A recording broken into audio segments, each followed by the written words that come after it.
Hello everyone and welcome back to 80s-a-thon. Now today I'm still in covering fantasy films actually. So let's talk about fantasy films of the 80s. Now I know what you're thinking, what movies were there that covered the fantasy genre in that time? Well, there was a small slew of them, but of course one of the big ones that come to mind is obviously Conan the Barbarian.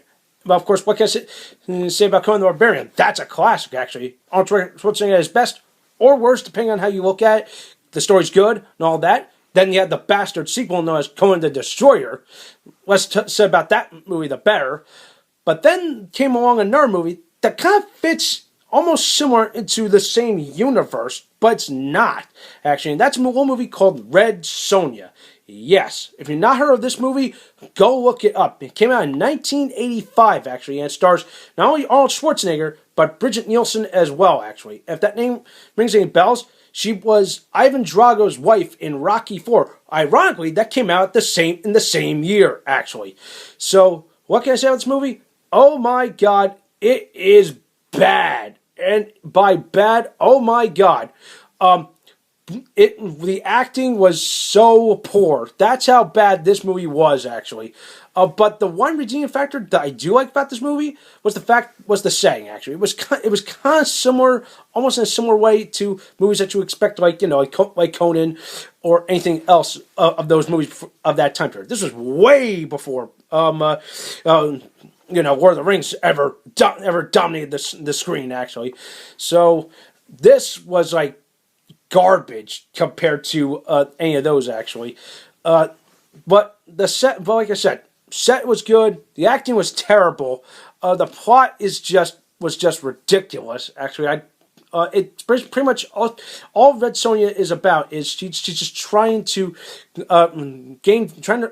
enact vengeance on for the slaughtering of her family or something like that, or and she's trying to go and retrieve this orb. Actually, I'm like, and supposedly the best line of this movie is like only the women can touch it. I'm like, what? That's ridiculous. I have no idea who wrote this movie, but obviously they wanted to put all the focus on Red Sonja. Who, in all honesty, she is really just a poor man's version of Conan, but in female form. I'm not dissing anything wrong with that, but I'm saying I like strong female leads, but this was not a strong female lead by any chance. Actually, like Neilson's acting was just below average.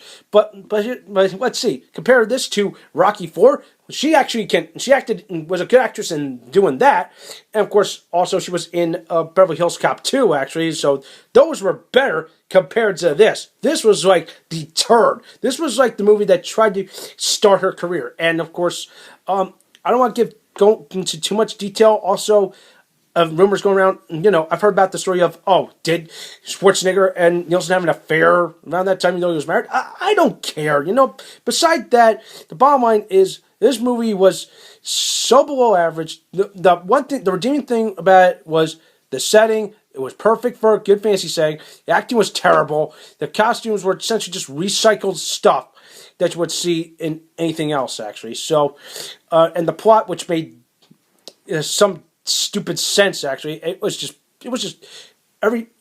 everything wrong that you could probably make in a fantasy film. And so if I had to make a list of of fantasy films from best to the absolute worst, this would probably be at the very bottom end of the spectrum, actually. Whereas top end of the spectrum, obviously, Lord of the Rings or Conan the Barbarian, depending on which generation you're living in. Okay, so besides that, if you want to see it, I'd say go check it out. You might like it. Some people didn't like it, but who knows? You might find some enjoyment in watching this train wreck, actually. So, I'm giving this movie 4.5 out of 10 because pretty much it's just there. Okay, so that does it for me. Let me know what you think. If you want to go see this movie, thumbs up this video, subscribe to my channel, and keep it tuned here for some more 80s classics.